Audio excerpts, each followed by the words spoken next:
കർണാടകയെ പിടിച്ചു കുലുക്കിയ തുടർ കൊലപാതകങ്ങൾ അഞ്ചാം പാതിരിയെ വെല്ലുന്ന പോലെ പോലീസിനെ വട്ടം ചുറ്റിച്ച ഓരോ പാറ്റേണും എവിഡൻസും പോലീസിന് മുമ്പിൽ ഇട്ടുകൊടുത്തിട്ട് പറ്റുകയാണെങ്കിൽ പിടിക്കടാന്ന് ചലഞ്ച് ചെയ്ത ഈ അടുത്ത് കണ്ടതിലെ ഏറ്റവും ട്വിസ്റ്റ് കൊണ്ട് കോരിത്തരിപ്പിച്ച ഒരു സെക്കൻഡ് പോലും മിസ്സായെന്ന് നിങ്ങൾക്ക് തോന്നാത്ത കിടിലനൊരു കന്നഡ ക്രൈം ത്രില്ലർ ഇൻവെസ്റ്റിഗേഷൻ കഥയാണ് ഇന്ന് നമ്മൾ കാണാൻ പോകുന്നത്. കഥയുടെ പേര് ശിവാജി സുരത്തക്കൽ 2. ഈ കഥയുടെ ആദ്യ ഭാഗം നിങ്ങൾ കണ്ടവരാണെങ്കിൽ രണ്ടാം ഭാഗത്തിന് ഹൈപ്പ് കൊടുക്കുന്നതിൽ ഒരു നിരാശയും സംഭവിക്കില്ല എന്ന് നിങ്ങൾക്ക് ഉറപ്പായിരിക്കും. ഇനി കണ്ടിട്ടില്ലാത്തവർക്ക് ഡിസ്ക്രിപ്ഷനിൽ 2 വർഷം മുമ്പ് റിലീസായിട്ടുള്ള ഈ കഥയുടെ ആദ്യ ഭാഗത്തിന്റെ ലിങ്ക് ഞാൻ കൊടുക്കുന്നുണ്ട്. കാണാത്ത കൂട്ടരുന്ന് കണ്ടു നോക്കിയോ. അപ്പോൾ ഇന്നത്തെ അടിപൊളി കിടിലൻ കഥയിലേക്ക് പോകുന്നതിന് മുൻപ് ഇതിലും ട്വിസ്റ്റുകളും ഇൻട്രസ്റ്റുമുള്ള കഥകൾ നിങ്ങളിലേക്ക് എത്തിക്കാൻ എനിക്കൊരു മോട്ടിവേഷനായിട്ട് എല്ലാ കൂട്ടുകാരും ആ ഒരു ലൈക്ക് ബട്ടൺ ഒന്ന് തട്ടിവിട്ടേക്കണേ. അതുപോലെ കൂട്ടുകാരിലേക്ക് വീഡിയോ ഒന്ന് ഷെയർ ചെയ്യുക. ഇതിലും ഇൻട്രസ്റ്റിംഗ് സ്റ്റോറികൾ നേരത്തെ കാണാനായിട്ട് നമ്മുടെ ട്വിസ്റ്റ് മലയാളം എന്ന ചാനൽ സബ്സ്ക്രൈബ് ചെയ്ത് വെക്കുക. അപ്പോൾ നമ്മൾ തുടങ്ങുകയല്ലേ.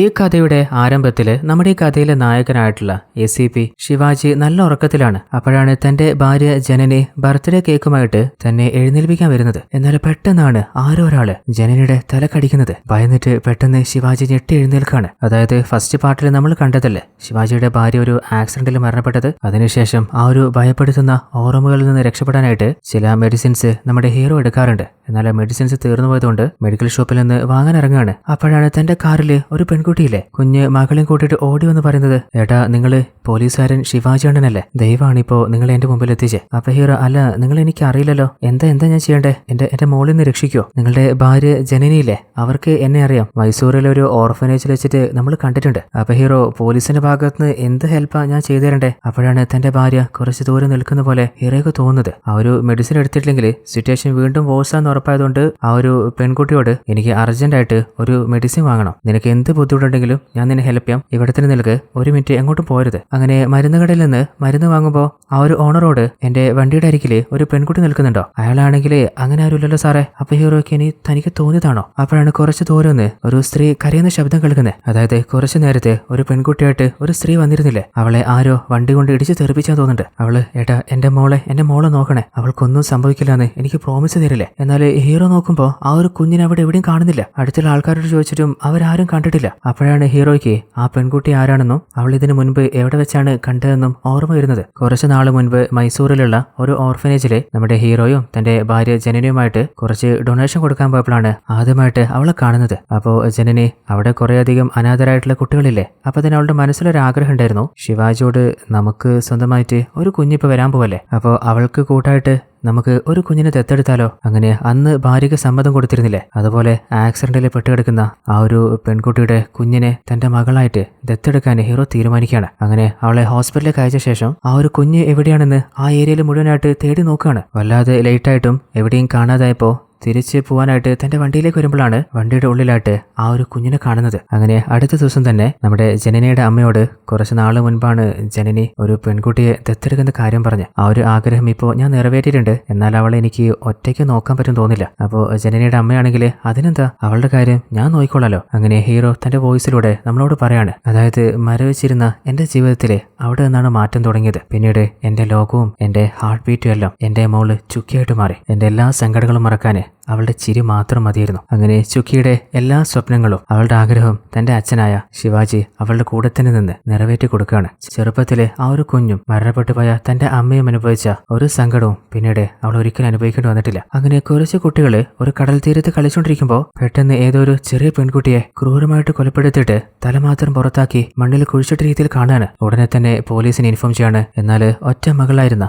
ആ അമ്മയ്ക്ക് തന്റെ മകളുടെ അവസ്ഥ കണ്ടിട്ട് സഹിക്കാൻ പറ്റുന്നില്ല. എന്റെ മകളെ ഈ അവസ്ഥയിലാക്കി ഏത് രാക്ഷസന. അടുത്ത സീനില് ചെറുതായിട്ട് മയങ്ങിക്കൊണ്ടിരുന്ന നമ്മുടെ ഹീറോയെ ഏതോ ഒരാൾ എഴുന്നേൽപ്പിച്ചിട്ട്, നിങ്ങള് ശിവാജി സുഹൃത്തുക്കളല്ലേ, ഒന്ന് സംസാരിക്കാൻ പറ്റുമോ. അതിന് ഞാൻ പരിചയമില്ലാത്ത ആൾക്കാരോട് സംസാരിക്കാറില്ല. അപ്പൊ അങ്ങേര്, നിങ്ങൾ വായിക്കുന്ന ഈ ഒരു ബുക്ക് എഴുതിയ ആള് ഞാനാ. അപ്പൊ ഹീറോ, അല്ല നിങ്ങള് ഡോക്ടർ പ്രതാപ് അല്ലേ, നിങ്ങള് ലണ്ടനിലായിരുന്നില്ലേ, ഞാനിപ്പോ ഇന്ത്യയിലേക്ക് വന്നതാ. അല്ല സാറേ, നിങ്ങൾ പോലീസുകാര് ഈ ഒരു ബുക്ക് വായിക്കാനുള്ള കാരണം എന്താ. അപ്പൊ ഹീറോ, ഇടയ്ക്കിടയ്ക്ക് എനിക്ക് കുറച്ച് ഭയപ്പെടുന്ന സ്വപ്നങ്ങൾ വരാറുണ്ട്. ചില സമയത്ത് ഞാൻ ആരെയൊക്കെ കൊലപ്പെടുന്ന പോലെയൊക്കെ. എന്നാൽ റിയൽ ലൈഫിൽ ഞാനൊരു ഉറുമ്പിനെ പോലും നോച്ചിട്ടില്ല. അപ്പൊ ഡോക്ടർ, നിങ്ങളുടെ ചെറുപ്പത്തിൽ സംഭവിച്ചതോ അല്ലെങ്കിൽ ലൈഫിൽ നിങ്ങളുടെ മനസ്സിനെ വല്ലാതെ ബാധിച്ച എന്തെങ്കിലും സംഭവം ഉണ്ടാവുമായിരിക്കും. അപ്പോൾ ആ ഒരു ട്രോമകളായിരിക്കാം നിങ്ങളെ ഹോണ്ട് ചെയ്യുന്നുണ്ടാവുക. എന്തെങ്കിലും ഹെൽപ്പ് വേണമെങ്കിൽ എന്റെ നമ്പർ വിളിച്ചാൽ മതി എന്ന് പറഞ്ഞിട്ട് ഡോക്ടർ പ്രതാപില്ലേ തന്റെ വിസിറ്റിംഗ് കാർഡും കൊടുത്തിട്ട് അവിടുന്ന് പോവാണ്. അടുത്ത സീനില് നമ്മുടെ ഹീറോയുടെ ഡയറി മോള് ചുക്കി വായിക്കാൻ നോക്കുമ്പോൾ അവളുടെ കയ്യിൽ നിന്ന് അത് പിടിച്ചു വാങ്ങുകയാണ്. അതായത് ആ ഒരു ഡയറിയിൽ ചുക്കിയുടെ അമ്മയുടെ ഫോട്ടോയും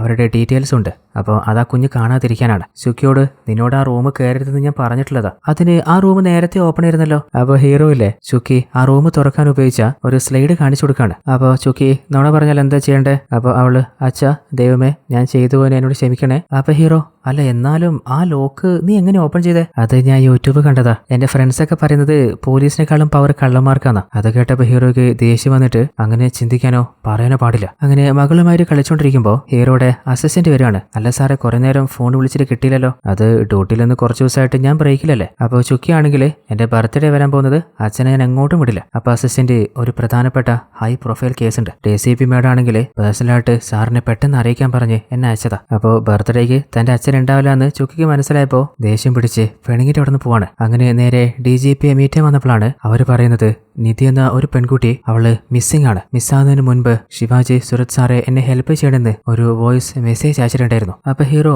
അല്ല ഈ നിധി എന്ന പെൺകുട്ടിയോ അച്ഛനായ നിങ്ങളും എനിക്ക് അറിയില്ലല്ലോ, പിന്നെ എന്റെ പേര് പറഞ്ഞിട്ട് അവൾ എന്തിനാ മെസ്സേജ് അയച്ചേ? അപ്പോൾ DCP അതുകൊണ്ട് തന്നെയാണ് ഈ കേസ് നിങ്ങളെ തന്നെ ഏൽപ്പിക്കാൻ തീരുമാനിച്ചത്. എന്നാൽ ഹീറോ എന്റെ മകൾക്ക് ഇപ്പോൾ സ്കൂൾ ഹോളിഡേ ആണ്, അതുപോലെ ബർത്ത്ഡേയും വരുന്നുണ്ട്. അവളുടെ കൂടെ ടൈം സ്പെൻഡ് ചെയ്താൽ മതിയാവും. അപ്പോൾ നിധിയുടെ അച്ഛൻ നിങ്ങളും ഒരു അച്ഛനല്ലേ, മറ്റൊരു അച്ഛന്റെ സങ്കടം നിങ്ങൾക്ക് മനസ്സിലാക്കാൻ പറ്റുമല്ലോ. അവൾക്ക് എന്താ സംഭവിച്ചെന്ന് പോലും എനിക്കറിയില്ല. ആ വേദന മനസ്സിലാക്കാൻ പറ്റുകയാണെങ്കിലേ ഒന്ന് സഹായിക്കേ. അപ്പോൾ ഹീറോയുടെ ഭാര്യ ആ പെൺകുട്ടിക്ക് എന്താ സംഭവിച്ചെന്ന് കണ്ടുപിടിക്കേ. അവള് ഹെൽപ്പ് ചോദിച്ചത് നിങ്ങളോടല്ലേ. അപ്പോൾ ഹീറോ നിധിയുടെ അച്ഛനോട് അവൾ എപ്പോഴാണ് കാണാതായത്? മിനിഞ്ഞാന്ന് വൈകുന്നേരം 4 മണിക്കാണ്. മിനിഞ്ഞാന്ന് കാണാതായിട്ട് ഇന്നാണ് കംപ്ലൈന്റ് തരിക. സാറേ ഞാനൊരു മീഡിയയിലെ വർക്ക് ചെയ്യുന്നത്. അപ്പോൾ ഇലക്ഷന്റെ തിരക്കായതുകൊണ്ട് എനിക്ക് അവളുടെ കാര്യം ശരിക്കും ശ്രദ്ധിക്കാൻ പറ്റിയില്ല. അവസാനമായിട്ട് നിധിയെ കാണാതാവുന്നത് 2 ദിവസം മുമ്പ് അവളുടെ കൂട്ടുകാരികളുടെ കൂടെ ഒരു ട്രിപ്പ് പോയതിന്റെ ഇടയിലാണ്. അപ്പോൾ DCP ഈ ഒരു കേസ് വളരെ പ്രൈവറ്റ് ആയിട്ട് അന്വേഷിച്ചാൽ മതി, ഡിപ്പാർട്ട്മെന്റിന്റെ എന്ത് ഹെൽപ്പും നിങ്ങൾക്കുണ്ടാവും. അങ്ങനെ ഹീറോയില് നിധിയുടെ ഫോൺ നമ്പർ അയച്ചിട്ട് ആ ഒരു ഫോണിന്റെ ലൊക്കേഷൻ, അവൾ മിസ്സാകുന്നതിന് മുൻപ് ഏതൊക്കെ സോഷ്യൽ മീഡിയ ഹാൻഡിൽസ് ആണ് അവൾ യൂസ് ചെയ്തത്,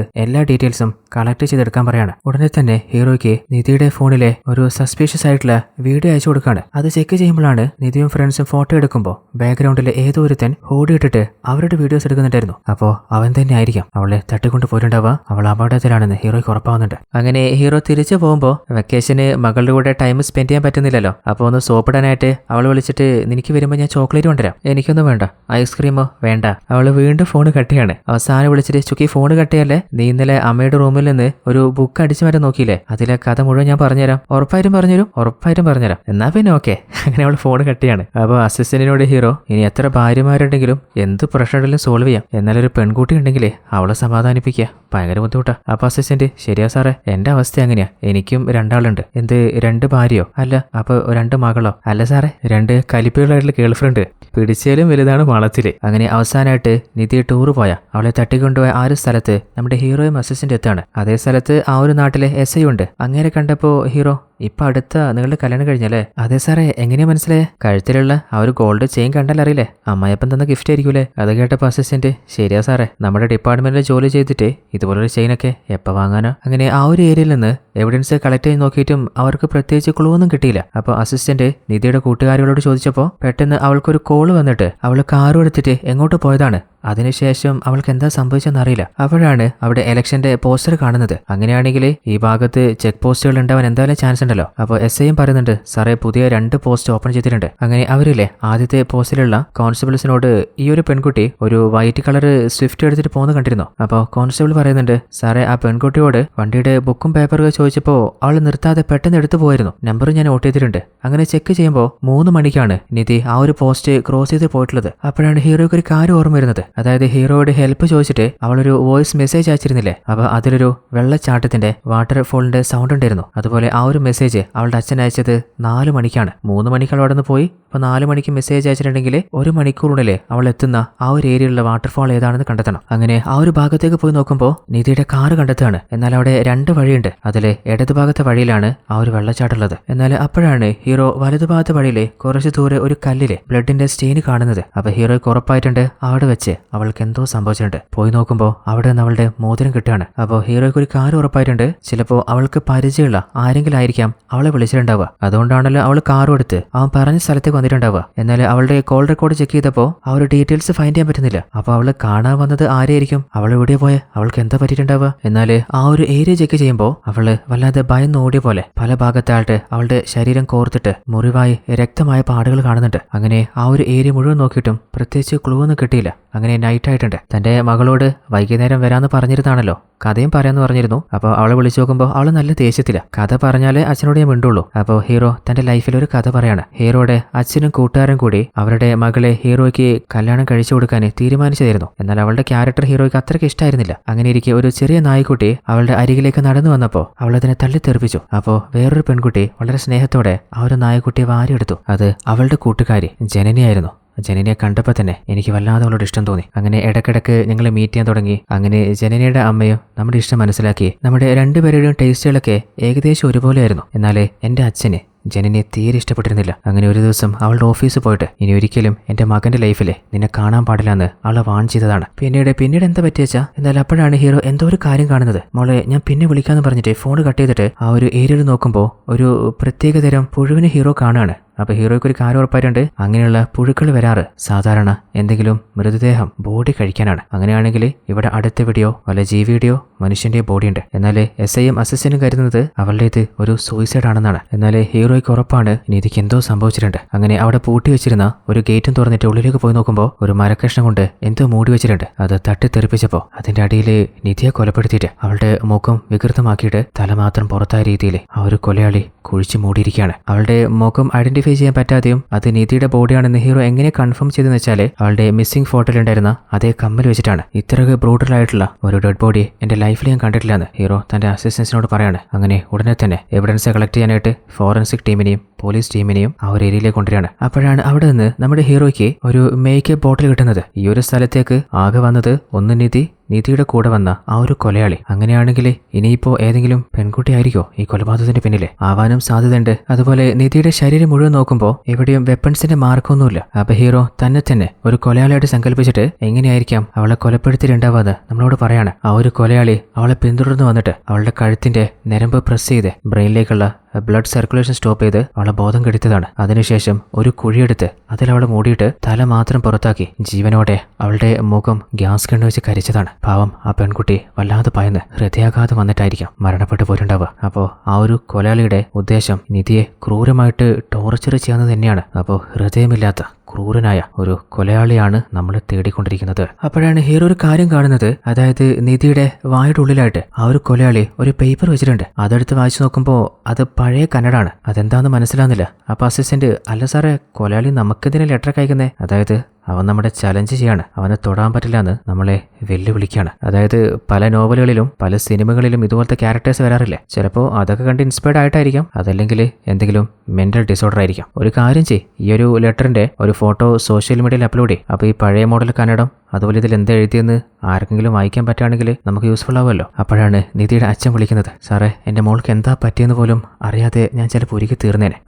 അവളെൻ്റെ ഏക മകളായിരുന്നു. അവളിപ്പോൾ എന്നെ വിട്ടുപോയെന്നുള്ള കാര്യം എനിക്ക് അക്സെപ്റ്റ് ചെയ്യാൻ കുറച്ച് ടൈം എടുക്കും. പക്ഷേ അതൊക്കെ ഞാൻ സഹിക്കാം. പക്ഷേ അവളിങ്ങനെ ആക്കിയത് ആ കൊലയാളി അവൻ ആരാണെന്ന് കണ്ടുപിടിച്ച് അവന് ശിക്ഷ വാങ്ങിക്കൊടുക്കണേ. അപ്പോൾ ഹീറോ, എനിക്ക് ജീവനുണ്ടെങ്കിൽ അവൻ അർഹിക്കുന്ന ശിക്ഷ ഞാൻ വാങ്ങിക്കൊടുത്തിരിക്കും. അങ്ങനെ ആ ഒരു കേസ് തീവ്രമായിട്ട് നമ്മുടെ ഹീറോ അന്വേഷിക്കാൻ ഇറങ്ങാണ്. അപ്പോൾ നിധിയുടെ അച്ഛനോട്, നിങ്ങൾക്ക് ആരെങ്കിലും ശത്രുക്കളുണ്ടോ? മീഡിയയുമായിട്ട് ബന്ധപ്പെട്ട് പലരും ഉണ്ടാവാൻ ചാൻസ് ഉണ്ട്. കാരണം പല ന്യൂസും പലർക്കും ചിലപ്പോൾ ദഹിക്കില്ലല്ലോ. അപ്പോൾ ആരെന്ന് വെച്ചിട്ട് അന്വേഷിക്കുക, ആ ഭാഗത്ത് പോയിട്ട് കാര്യമില്ല. അപ്പോഴാണ് അസിസ്റ്റന്റും ഇൻസ്പെക്ടറും ഇല്ലേ ഒരു കാര്യം പറയുന്നത്. സാറേ, നമ്മൾ പോസ്റ്റ് ചെയ്ത ആ ഒരു കന്നഡത്തെ കുറിച്ചിട്ട് ഉടുപ്പി ഭാഗത്തുള്ള ഒരു ലേഡിക്ക് അറിയാമെന്ന് പറഞ്ഞിട്ടുണ്ട്. അപ്പോൾ ഹീറോ, എന്നാ പിന്നെ നമുക്ക് പോയി കളയാം. അപ്പോൾ സാറേ, ഈ കേസിൽ ഞാൻ സാറിന് അസിസ്റ്റ് ചെയ്യട്ടെ? ഇപ്പോഴത്തെ സിറ്റുവേഷനിൽ അതിന്റെ ആവശ്യമില്ല, ഞാൻ പറയാം. അങ്ങനെ ഹീറോ നേരെ പോകുന്നത് കഥയുടെ ആരംഭത്തിലെ കുറച്ചു നേരത്തെ നമ്മുടെ നിധി കൊല്ലപ്പെട്ട പോലെ തന്നെ മറ്റൊരു പെൺകുട്ടി കൂടി കൊല്ലപ്പെട്ടിരുന്നില്ലേ, അവളുടെ അമ്മയുടെ അരികിലാണ്. ആ അമ്മ പറയുന്നുണ്ട്, സാറേ, എനിക്കും ഒറ്റ മോളായിരുന്നു. അത് കേട്ടപ്പോൾ നിധിയുടെ അച്ഛനും പറഞ്ഞത് അങ്ങേർക്കും ഒറ്റ മോളാണെന്നല്ലേ. ഇനിയിപ്പോ കൊലയാളി അങ്ങനെയാണോ ടാർഗറ്റ് ചെയ്യുന്നുണ്ടാവുക? അപ്പോൾ ആ അമ്മയോട്, അല്ല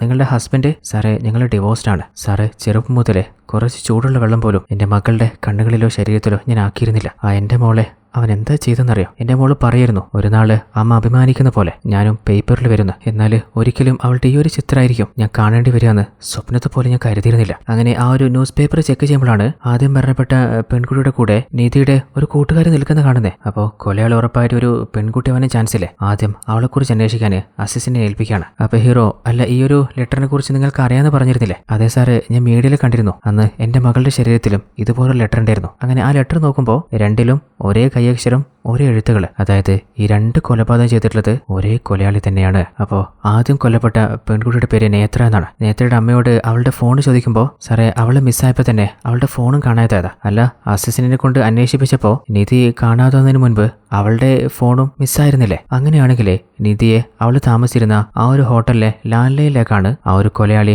ആദ്യം വിളിച്ചിരുന്നത്. അപ്പോൾ ആകെ ഇപ്പോൾ ഈ രണ്ട് കൊലപാതകമായിട്ട് കോമൺ ആയിട്ടുള്ള ഒരു ലീഡ് എന്താണെന്ന് വെച്ചാൽ രണ്ടാളുടെയും മൊബൈൽ ഫോൺ മിസ്സായിട്ടുണ്ട്. അപ്പോൾ ആ ഫോണുള്ളത് ആരെടുത്താണോ അവനെ തന്നെയാണ് നമ്മൾ തേടുന്നത്. അപ്പോഴാണ് അസിസ്റ്റന്റ് പറയുന്നത് സാറേ കുറച്ചു നേരത്തെ പറഞ്ഞ ആ ഒരു ഫ്രണ്ടില്ലേ അവളുടെ പേര് പൂജ എന്നാണ്. നേത്രയുടെ സ്കൂൾ ഫ്രണ്ടും അതുപോലെ നമ്മുടെ നിധിയുടെ കോളേജിലെ ഫ്രണ്ടുമാണ്. അപ്പോൾ ഹീറോ അസിസ്റ്റന്റിനോട് അവളുടെ ഫോൺ ഡീറ്റെയിൽസ് സോഷ്യൽ മീഡിയ മുഴുവൻ ചെക്ക് ചെയ്യാൻ പറ. അപ്പോൾ അസിസ്റ്റന്റ് സാറേ അവള് തന്നെ ഈ മർഡറിന്റെ പിന്നിലെ, കാരണം നമുക്ക് ആ സ്പോട്ടിൽ നിന്ന് കിട്ടിയ ബ്യൂട്ടി പ്രൊഡക്റ്റ് ഇല്ലേ അതൊക്കെ അവൾ ഉപയോഗിക്കുന്നുണ്ട്. അപ്പോൾ ഹീറോ നിന്നോട് ഞാൻ പറഞ്ഞത് അതല്ലല്ലോ, അതിന്റെ കൂടെ മിസ്സായിട്ടുള്ള നേത്രയുടെ ഫോൺ കൂടി ട്രേസ് ചെയ്യാൻ പറ. അപ്പോഴാണ് അസിസ്റ്റന്റ് പറയുന്നത് സാറേ സാറ് പറഞ്ഞ പോലെ ആ ലാൻഡ് ഫോണിലേക്ക് വന്ന നമ്പർ ട്രേസ് ചെയ്യാൻ നോക്കി, പക്ഷെ പറ്റിയില്ല. അപ്പോൾ ഹീറോ എനിക്കറിയാലോ അവൻ അങ്ങനെ പിടിതരില്ല, കാരണം നമ്മൾ തേടിക്കൊണ്ടിരിക്കുന്നത് ഒരു സീരിയൽ കില്ലറെയാണ്. അപ്പോൾ അസിസ്റ്റന്റ് അല്ല അതെങ്ങനെയാ സാർ ഉറപ്പിക്കുക? രണ്ട് കൊലപാതകത്തിലെയും പാറ്റേൺ ശ്രദ്ധിച്ചില്ലേ? അവര് മർഡർ ആയിട്ടുള്ള പാറ്റേണും അതുപോലെ രണ്ട് പാരന്റ്സിനും അവർ രണ്ടുപേരും ഒറ്റ മകളായിരുന്നു. ആ കൊലയാളിയുടെ പ്ലാൻ എന്തെന്നറിയോ? ടാർഗറ്റ് ചെയ്യുന്ന പെൺകുട്ടികളുടെ ഫോൺ ആദ്യം അടിച്ചു മാറ്റുക, അതിനുശേഷം അവളുടെ കൂട്ടുകാരികളെയോ അല്ലെങ്കിൽ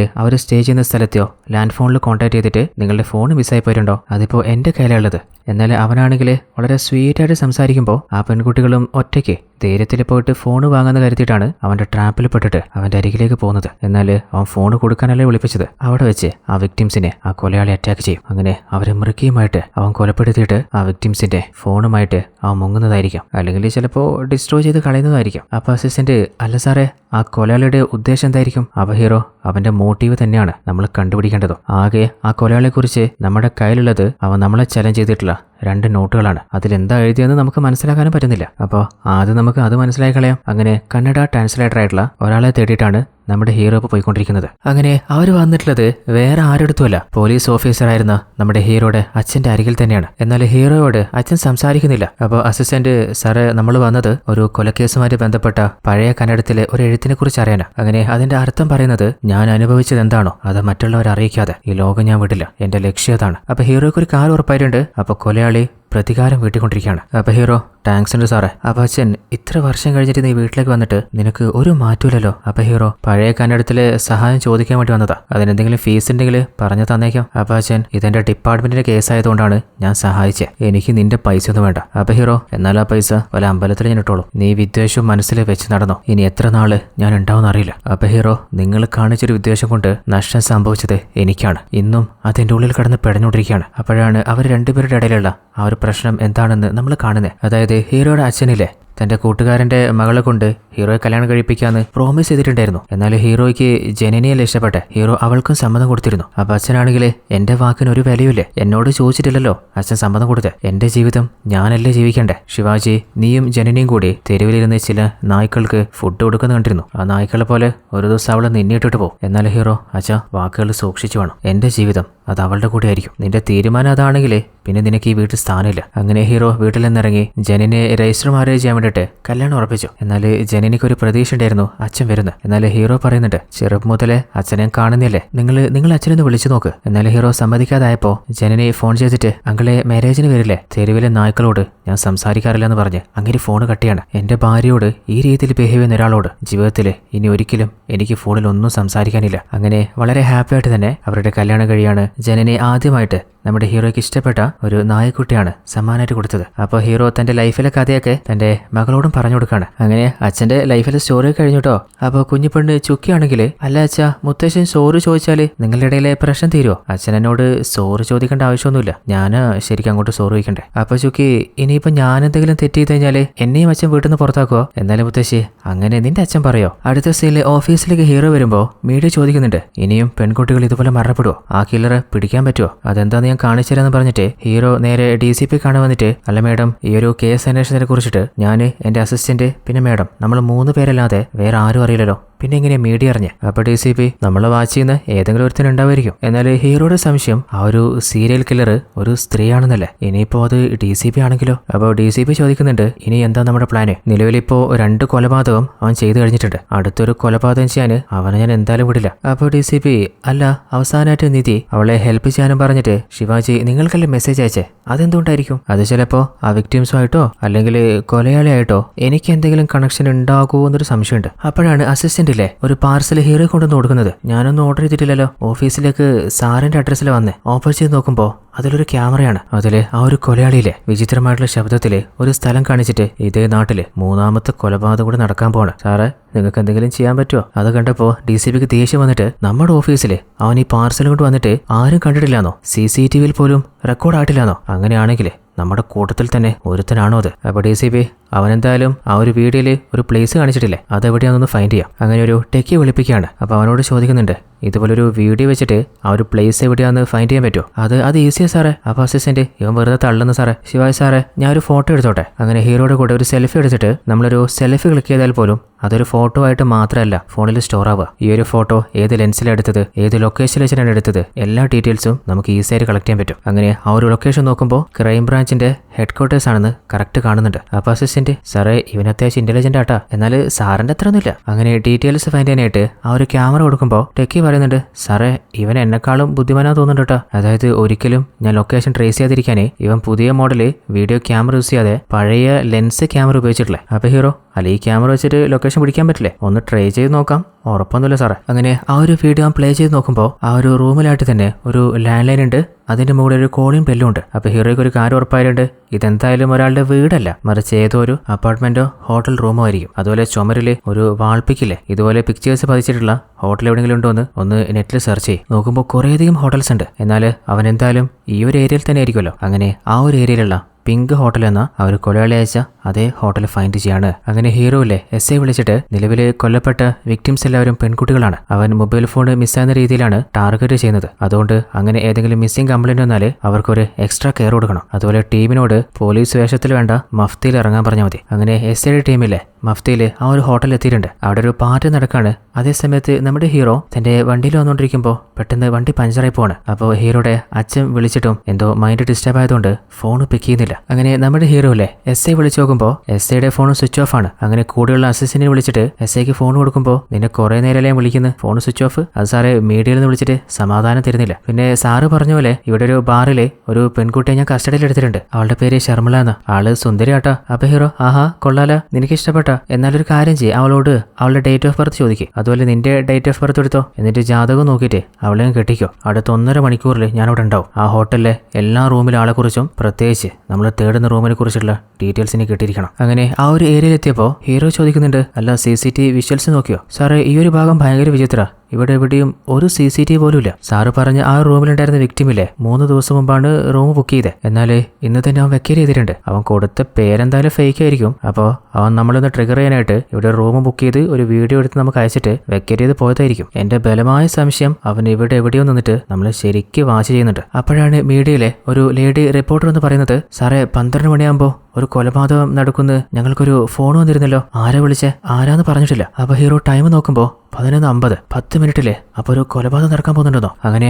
ആ റൂമിൽ പോയി നോക്കുമ്പോൾ റൂം മുഴുവനായിട്ട് അവൻ ക്ലീൻ ചെയ്ത് ഒരു ഫിംഗർ പ്രിന്റോ എവിഡൻസോ ഇല്ലാതെ അവിടെ നിന്ന് രക്ഷപ്പെട്ടു പോയിട്ടുണ്ട്. ഇനിയിപ്പോ ആകെ 5 മിനിറ്റ് മാത്രമേ ബാക്കിയുള്ളൂ. അപ്പോഴാണ് ഒരു ഫോൺ റിംഗ് ചെയ്യുന്ന സൗണ്ട് കേൾക്കുന്നത്. അപ്പൊ SI ആണെങ്കിൽ പോയി നോക്കുമ്പോൾ അത് ബാത്റൂമിൽ നിന്നാണ്. അവിടെ ആരും എഴുതി വെച്ചിട്ടുണ്ട്, ശിവാജി സാർ എന്നെ രക്ഷിക്കേ. അപ്പൊ ഹീറോ SIയോട്, ദയവ് ചെയ്ത് ആ ഫോൺ പിക്ക് ചെയ്യല്ലേ. എന്നാൽ അതിനുള്ളിൽ SI ഫോൺ പിക്ക് ചെയ്തിട്ടുണ്ട്. ആ ഫോൺ ബ്ലാസ്റ്റ് ആവാണ്. ആ ഒരു ബ്ലാസ്റ്റിൽ തന്നെ നമ്മുടെ SI കൊല്ലപ്പെട്ടിട്ടുണ്ട്. അതായത് ആ കൊലയാളി പ്ലാൻ ചെയ്ത 3ാമത്തെ കൊലപാതകം അത് SIയുടേത് തന്നെയാണ്. ഇമോഷണലി വല്ലാതെ ഡ്രെയിൻ ആയപ്പോൾ നമ്മുടെ ഹീറോയുടെ മുമ്പിൽ തന്റെ ഭാര്യയുടെ ഇമാജിനേഷൻ വരികയാണ്. അതിൽ നിന്ന് റിക്കവർ ആവാൻ ആ ഒരു ടാബ്ലറ്റ് എടുക്കുമ്പോൾ നമ്മുടെ ഹീറോയ്ക്ക് ഒരു കോൾ വരികയാണ്. അത് വേറെ ആരുമല്ല, ആ ഒരു കൊലയാളി തന്നെയാണ്. അല്ല സാറേ, പേടിച്ചു പോയാ? എനിക്ക് സാറിനെ കാണാൻ പറ്റും, സാറിന് എന്നെ കാണാൻ പറ്റുന്നില്ലല്ലോ. അടുത്ത പ്രാവശ്യം നമ്മൾ നേരിട്ട് കാണും. അതിനു മുൻപ് ചില കൊലപാതകങ്ങൾ കൂടി എനിക്ക് ചെയ്യാനുണ്ട്, പറ്റുകയാണെങ്കിൽ സാറ് തടുക്ക്. അങ്ങനെ കൊലയാളി വെല്ലുവിളിച്ചിട്ട് പോകുന്നുണ്ട്. എന്നാൽ നമ്മുടെ ഹീറോയുടെ ഇമാജിനേഷനിൽ കൊലയാളിയായിട്ട് തന്നെ തന്നെയല്ലേ ഓപ്പോസിറ്റ് കാണുന്നത്. അപ്പോൾ മീഡിയാസിന് ഇപ്പോൾ ഒരു സംശയമുണ്ട്, ശിവാജിയെ വരെ വെള്ളം കുടിപ്പിച്ച ആ ഒരു കൊലയാളി പിടിക്കാൻ അങ്ങേർക്ക് പറ്റുമോ? അതേസമയത്ത് ഹീറോയുടെ മൈൻഡിലൂടെ പോകുന്നത് ഇതുവരെയുള്ള നമ്മുടെ ഒരു കണക്കൂട്ടിൽ വെച്ചിട്ട് നടന്ന 2 കൊലപാതകം പെൺകുട്ടികളതായിരുന്നു, ആ അച്ഛനും അമ്മയ്ക്കും ഒറ്റ മകളായിട്ടുള്ള. എന്നാൽ ഇപ്പോൾ അവൻ ടാർഗറ്റ് ചെയ്തത് തന്റെ കൊളീഗ് SI, അതായത് ഒരു പുരുഷനെ. അപ്പോൾ തന്റെ ഭാര്യയുടെ ഇമാജിനേഷൻ ചോദിക്കുന്നുണ്ട്, ആ കൊലയാളി പാറ്റേൺ മാറ്റുന്നതായിരിക്കോ? പാറ്റേൺ മാറ്റുന്നതല്ല, ഇത് അവന്റെ പാറ്റേൺ തന്നെയാ, പക്ഷെ അതെന്താണെന്ന് എനിക്കിപ്പോ കണ്ടുപിടിക്കാൻ പറ്റുന്നില്ല, കണ്ടുപിടിച്ചേ മതിയാവും. അപ്പൊ ഭാര്യ, അല്ല ആ കില്ലർ ഇനിയും 2 ആളുകളെ കൊലപ്പെടുത്താൻ പോവാണെന്ന് വെല്ലുവിളിച്ചിട്ടില്ലേ, അവനെ അത് ചെയ്യാന് ഞാൻ സമ്മതിച്ചിട്ട് വേണ്ടേ? അതിനുള്ളിൽ അവനെ ഞാൻ പൂട്ടും. ഹീറോയുടെ മൈൻഡിൽ പല സംശയം പോകുന്നുണ്ട്. ഇനിയിപ്പോ DCP ആയിരിക്കോ, അതല്ലെങ്കിൽ പോലീസ് ടീമിലുള്ള വേറെ ആരെങ്കിലും? എന്തായാലും കൊലയാളിക്ക് ഹീറോയെ കുറിച്ച് വ്യക്തമായിട്ട് അറിയാം. അതുകൊണ്ട് തന്നെയാണ് ഹീറോയുടെ ഓരോ മൂമെന്റും നേരത്തെ മനസ്സിലാക്കുന്നതും മെന്റലി ടാർഗറ്റ് ചെയ്യാൻ നോക്കുന്നതും. അതുകൊണ്ടല്ലേ നേരത്തെ എല്ലാ വിഷയങ്ങളും മീഡിയ അറിയുന്നത്. തന്റെ കൂടെയുള്ള ആ ഒരു മറിഞ്ഞിരിക്കുന്ന കൊലയാളി ആരാണെന്ന് ഹീറോയ്ക്ക് ഒരു ഐഡിയയും കിട്ടുന്നില്ല. അപ്പോഴാണ് ഇതിന് മുൻപ് നമ്മുടെ ഹീറോയുടെ കൂടെ വർക്ക് ചെയ്തിട്ടുണ്ടായിരുന്ന ഒരു SI ഉണ്ടായിരുന്നില്ലേ, മഹേഷ്, അവനെയും ഹീറോയ്ക്ക് സംശയമുണ്ട്. അപ്പോൾ അവനെ വിളിപ്പിച്ചിട്ട് നമ്മുടെ ടീമിൽ ജോയിൻ ചെയ്യാൻ താല്പര്യം പറഞ്ഞിരുന്നില്ലേ? എന്റെ ടീമിൽ ചേരുന്നത് എന്താ അത്ര ആഗ്രഹം? അത് സാറിന്റെ അച്ഛനും അതുപോലെ സാറും നല്ല ബ്രില്യൻ്റ് ആയിട്ടുള്ള ഓഫീസേഴ്സ് അല്ലേ? അതും ഓക്കെ. അല്ല, ഈ ഒരു കേസിൽ തന്നെ അസസ് ചെയ്യണമെന്ന് എന്താ തോന്നാൻ കാരണം? അതൊന്നുമില്ല സാറേ, ഇൻട്രസ്റ്റ് തോന്നിയിട്ട്. എന്നാൽ ഹീറോയ്ക്ക് അവന്റെ മേലെ സംശയം ഉള്ളതുകൊണ്ട് തന്നെ അതല്ലല്ലോ, വേറെ എന്തോ ഉണ്ട്.